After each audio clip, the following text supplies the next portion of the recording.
What is up, internet friends? It's Thursday, May 11th, 2023. It's about 6:36 p.m., 81 degrees in beautifully sunny southern New Hampshire, and I am about to get on the road and head down to New Jersey, baby, to shoot the LZ World Tour at Raceway Park this weekend. Super stoked, still incredibly grateful and humbled for this opportunity.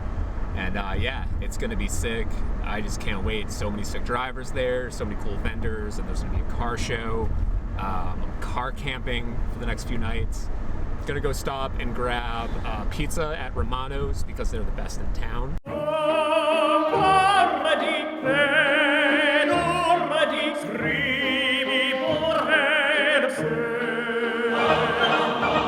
Gonna grab some Dunkin for the drive down so I have some energy. Hi, welcome to Dunkin'. How can I help you today? Yeah, could I just get a large energy cold brew with oat milk? I'm stoked. Hope you're stoked. Hopefully I shoot some sick stuff this weekend, and I don't know. Let's go.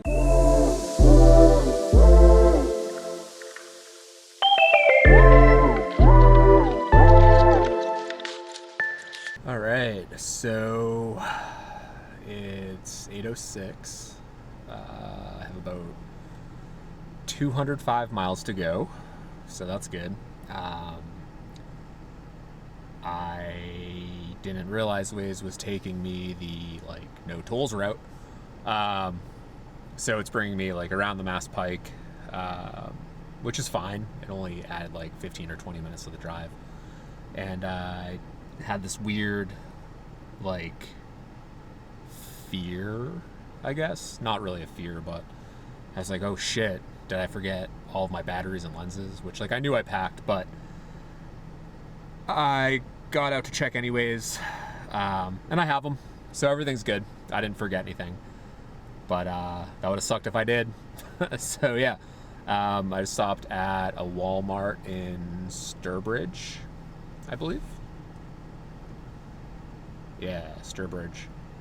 And gonna get back on the road. So let's go to New Jersey, baby.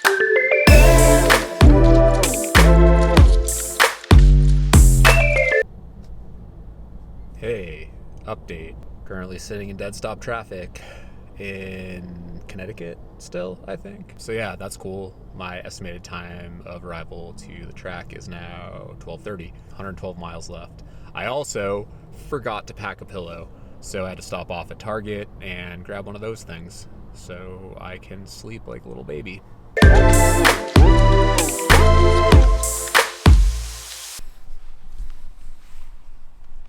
What's up, internet friends? So it's 5:30 in the morning. Just woke up. Got to the track at around, I think 1-ish. Ended up being a 6.5 hour drive. Hit a ton of traffic, mostly road closures, but kind of fucked everything up. But I'm here, I'm excited, sort of rested. Stopped at Wawa.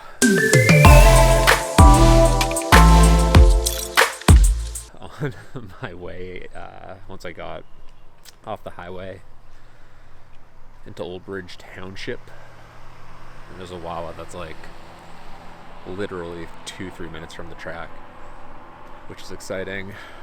Picked up a couple of my Wawa favorites,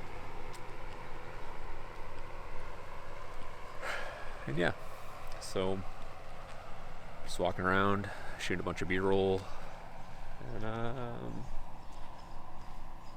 yeah, that's really it.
What's up, internet friends?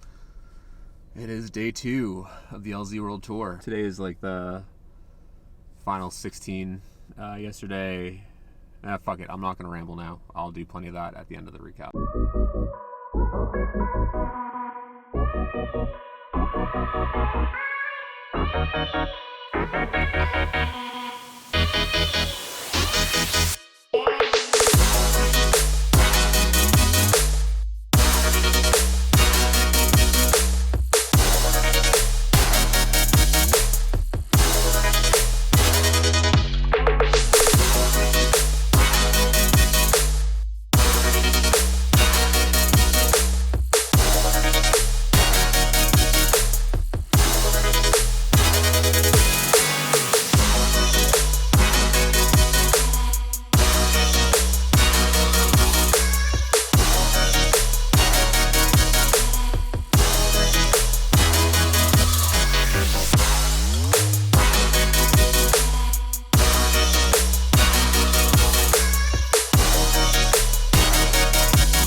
Hey, didn't see you there.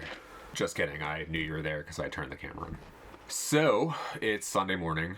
I just got back at like 4:30, 4:45 this morning from New Jersey.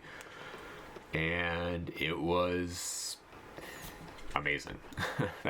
I don't know. I don't have words. So if you didn't know from my constant posting about it to my Instagram stories or my micro vlog from Thursday or the 2 vlogs prior where it was mentioned in some capacity, I was just down in New Jersey for a couple days at Old Bridge Township Raceway Park shooting the LZ World Tour.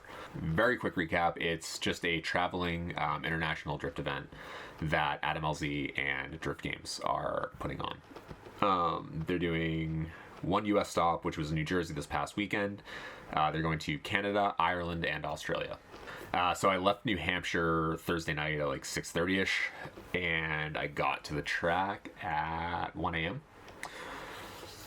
So it was like 6.5 hours on the road. It wasn't too bad. It would have been quicker, but I panicked and had to check all of my gear because I thought I left stuff at home. about 100 miles into the drive, and then 50 miles later I realized I forgot to bring a pillow with me. So I had to stop at a Target, of course, to pick up a pillow.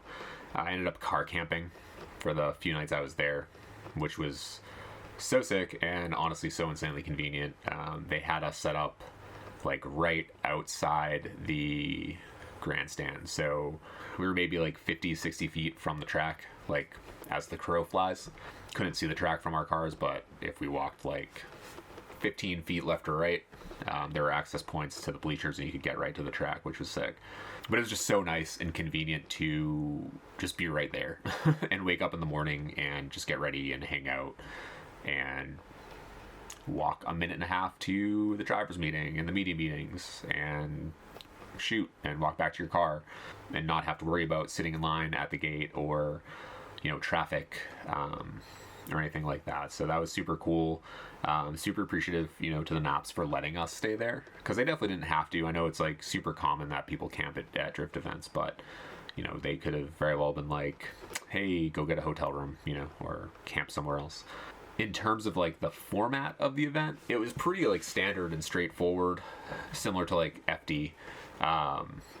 Friday they had I think like 2 or 3 like 2-hour practice sessions starting in the morning. And then they went on to qualifying in the afternoon. I think there were 30 or 32 drivers. I think 32 sounds right. And for qualifying, they did like every driver had 2 non-consecutive runs on the course. And then whatever their better score was what was used to qualify and place them. And I think they did top 13 from qualifying, went on to finals for Saturday. And then the non-top 13, they did like a last chance battle, tandem battle thing. And the top 3 from that, which was Friday night, went on to like the main comp on Saturday. I think that was TJ Hunt, Lee Yearwood, and Brett Reyes were the 3 that won the last chance battles. And then Saturday, similar thing. I think gates open for spectators at like 11 or 10. They did a couple practice sessions. They did like 10 like fantasy battles or call out battles, which were cool. So it was like Adam and TJ battled each other in the Supras and stuff like that. Like stuff that outside of just like 2 drivers competitively drifting, like it was almost like story driven, if that makes sense. It was really neat to see. So then they did the main event last night. They did like top 16, top 8, top 4. And the podium for that, it was Nate Hamilton, Josh DeLees, and then Adam ended up rounding it out with 3rd place. But it was really just insane. So much talent there. It was unfortunate that it was like the same weekend as Formula Drift Atlanta. So it was like all the people that follow FD that were there, including drivers, including media and people in the stands. You know, every time any of us had like a down second, we're watching the FD live stream. So it was a big weekend for drifting. It was really wild getting to see the inner workings of an event like this. In media, we were a part of it, but we weren't a part of like things working. Just seeing how many people and how many moving pieces there were and seeing everything work and fall into place almost flawlessly for 2 whole days was just wild. It seemed like everyone that was working the event, whether it was like Adam's team or the Drift Games team or the track workers for E-Town, it never stopped. Like there was just constant people doing something, running around, moving stuff, cleaning, sweeping, setting up cameras. It was nuts. The live stream was so cool and so impressive, especially like being there and watching the live stream like happening. You know, it had its moments where they weren't great, and a bunch of us were kind of watching the live stream while we were out in the bunker shooting, just between, you know, runs and stuff like that. And there were a few moments where like video dropped out or audio dropped out, but overall, like seeing an event like that just go live on the internet, it was insane. I think I went live on my Instagram for the first time ever from like the back corner of the track, and I just put my phone up and hit go live, and I was like, oh, I don't know if I'm doing this right. And they had 2 or 3 drones running. They had Max in the little Chase RC car, which was really cool to see. They had so many cameras everywhere. It was cool. It was super impressive. I think it's one of those things that we take for granted, like the amount of work that goes into like a live broadcast, because I feel like we've all, at least like my generation, like being born in the mid 80s and growing up in the 90s, you know, we always watched the VMAs and the Academy Awards and everything like that, and you know, even live broadcast reality TV stuff. But we're just so used to seeing it, like we don't think twice about, you know, how many people are running around like crazy, making sure all the cameras are running or everything's switching right, and cues and timing of things. It was so cool to just kind of be able to get behind the scenes and just like experience it. So in terms of like media people there, I think there were 20 or 25 of us total. I heard varying numbers, but the entire pool of applications to shoot this event and the amount of people that were approved was crazy. There were so many people that wanted to shoot this event and apply to shoot this event, and there were like 25 of us that had the opportunity. And it's just crazy. Like when I got the approval email, the first thing that popped into my head was, oh, this is probably like a scam email.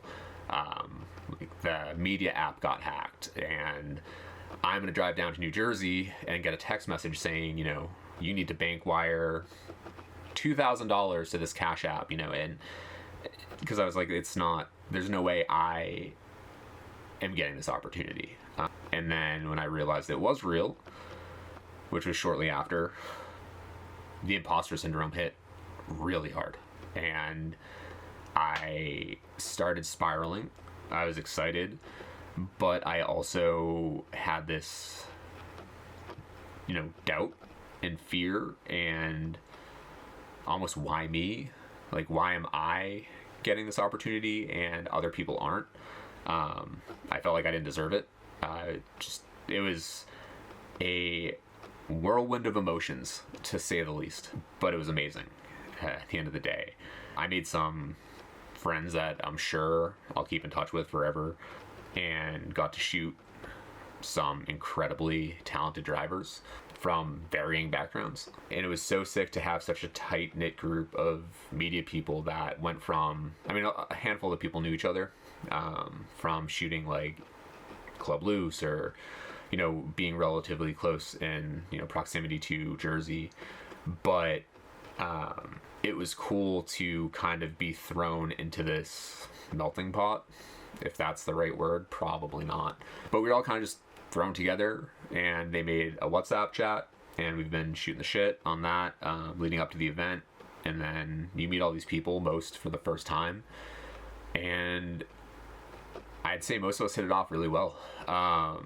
It was so cool to have a bunch of people that you were stuck with for the most part for 2 entire days, especially if you were out shooting in a media bunker, because there weren't a ton of opportunities for media to cross, especially like day 2, because they wanted the event to just keep running and not have any downtime. So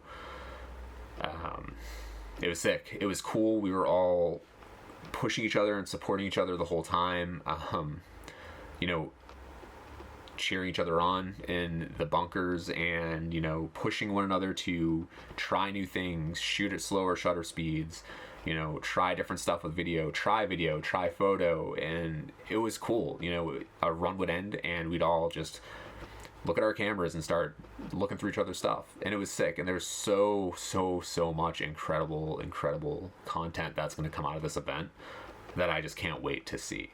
There were people there that had like never shot a drift event, that were shooting these crazy panning shots at like 1/40th, 1/30th, that were stunning and so sharp and so good. And it's just like, how are you doing this?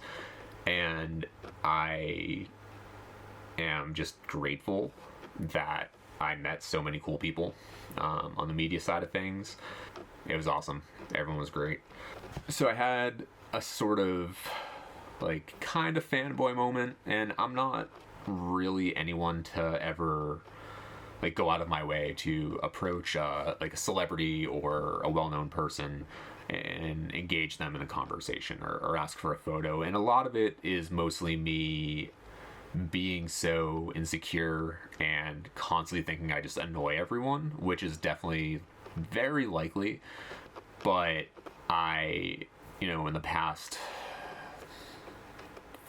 4 to 6 months, per suggestion of my buddy Tom, have gotten heavily into Drift Games, the YouTube channel. And between Drift Games and Night Ride, I have entirely changed my views on how I approach shooting drifting and like automotive video, and like their content is just so good.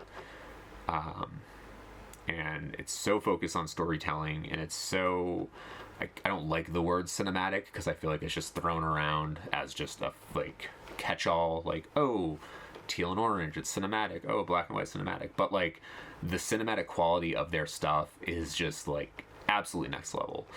Colors are beautiful, shots are beautiful, just it's everything they do is so close to perfect, and it's super inspiring to me.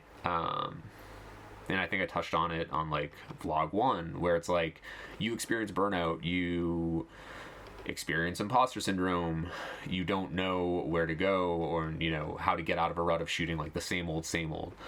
And after binging pretty much everything Drift Games and Night Ride have done, I had like a new outlook on this stuff in terms of like the video end. And I said, fuck it, I'm gonna be awkward. And so I approached Dave Egan of Drift Games last night after the top 16 battles were finished, and got a picture with him. And I look super awkward, but it's kind of one of those things where seeing someone or getting to meet them in person that you really like look up to and respect in terms of like what they do. And it doesn't even have to be like a photography, videography thing, if it's a writer, an illustrator, a singer, a dancer, a musician, whatever it is. But yeah, overall, I have talked forever, and I've been wanting to make these like wrap up sections a lot shorter and like concise and more bullet pointy. Only because like it sucks to edit them, to be completely honest, because of how much I ramble. I try to like do bullet notes so I can at least have like a thought process, and don't get too off track, but I always end up getting off track from my bullet points. So this is probably a long one. It is what it's, I guess, par for the course now. But yeah, it's still unreal. I'm still like processing the past few days, and I think I'm not even through like Thursday yet in terms of like, oh yeah, that all happened and that was real. But I'm just so incredibly genuinely grateful that I had this opportunity, because if you had asked me when I started doing this in June 2021, like I didn't ever think I would have fallen in love with the drift media thing as much as I have. But if you had said, hey, in May of 2023 you're gonna be standing in a 20 foot by 20 foot square in the middle of a Formula Drift track shooting incredibly talented drivers whizzing by you, I would have just been like, I don't know what that means. To be honest, I would have been like, sure. No, but it's one of those things where I just didn't ever think I would shoot an event of this level. And it's super, I don't know, weird. I have severe imposter syndrome still. And yeah, I'm just so grateful. And this weekend is one for the books. So I guess that's that. This is probably going to be such a nightmare to edit through. But I will do my best. I don't know when this vlog will even go like onto YouTube, because I just have so much shit to get through in terms of video. I don't even want to know how much video I have to like scrub through and edit through and sort. I started sorting when I was down there, and it was just nightmarish. So maybe tonight, probably not. Probably midweek, maybe. I don't know. But yeah, I don't know what I'm doing next. I have a media app in for the first round of the Lock City Street Series, which is Friday of this week, the 19th. So hopefully I'll be headed down there. Our youngest dog, Vincent, is getting the snip Wednesday, so it's kind of up in the air, seeing how he's doing, like recovery wise and healing. But yeah, it'd be cool to get down to Lock City. They had an event this past weekend, and there were so many people, so many friends there, and it was nice to live vicariously through their Instagrams and Facebooks. But yeah, so that's it. I might do a little time lapse of editing. I don't know.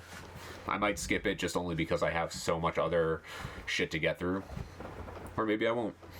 Thank you for watching this and dealing with my extreme awkward anxiety when it comes to talking to myself to my camera. I think I'm getting a little bit more comfortable, but it's still uncomfortable just to kind of be less awkward maybe and more well-spoken. The well-spoken part is definitely not the case though, because I spend more time cutting every single and out of these videos than I do, I think, editing the rest of it. But if I left them all in, if you actually get to this part of the vlog, you'd probably like smash that unsubscribe button. Thank you for watching. Thank you for subscribing. Thank you for liking and commenting and sharing. Hopefully these are getting a little more tolerable in terms of me and, you know, what I'm putting out. It's weird because I didn't expect this to go so specific to like drift media. My original plan was just kind of like do a weekly vlog and, you know, bring my camera everywhere and make cool cinematic looking stuff of like everyday life. But just with it being, you know, the peak of drift season, and well, not the peak, but it's just, you know, like really ramping up, it's kind of gone that direction. So hopefully it's not too lame.